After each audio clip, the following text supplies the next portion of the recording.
আসসালামু আলাইকুম ওয়া রাহমাতুল্লাহি ওয়া বারাকাতুহু। শুকরিয়া, সকলে বলি আলহামদুলিল্লাহ।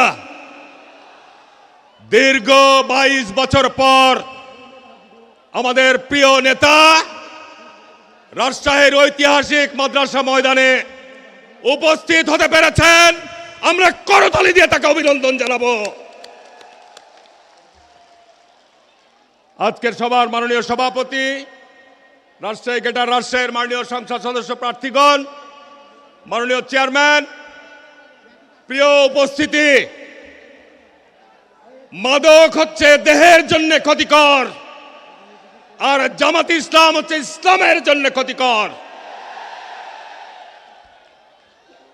প্রিয় উপস্থিতি, আমি জামাত ইসলামকে জামাত ইসলাম বলি না, এরা গুজব পার্টিতে পরিণত হয়েছে। আল্লাহ পাক পবিত্র কোরআনে বলছেন, হত্যাকাণ্ডের চাইতে ফিতনা হচ্ছে গুরুতর অপরাধ। আজকে জামাত ইসলাম যে গুজব ছড়িয়ে বেড়াচ্ছেন, আল্লাহ রাসূল বলছেন তোমরা গুজব থেকে সাবধানে থাকো।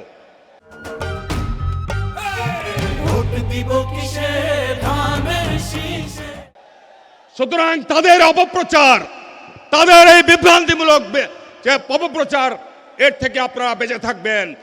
আমি আজকে পার্টির চেয়ারম্যানকে এটুকু বলতে চাই, আমরা আমাদের নেত্রীকে হারিয়েছি। আমাদের নেত্রী ছিল এই অঞ্চলের শুধু নয়, বাংলাদেশের অভিভাবক।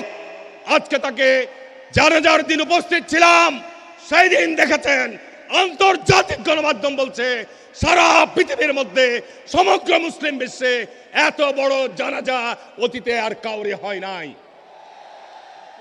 ৭৫ পর জিয়াউর রহমান যেমন সংকটময় দেশকে একটি শান্তিময় দেশে পরিণত করেছিলেন, আজকে সারা দেশের মানুষ অধীর আগ্রহে অপেক্ষায় আছে।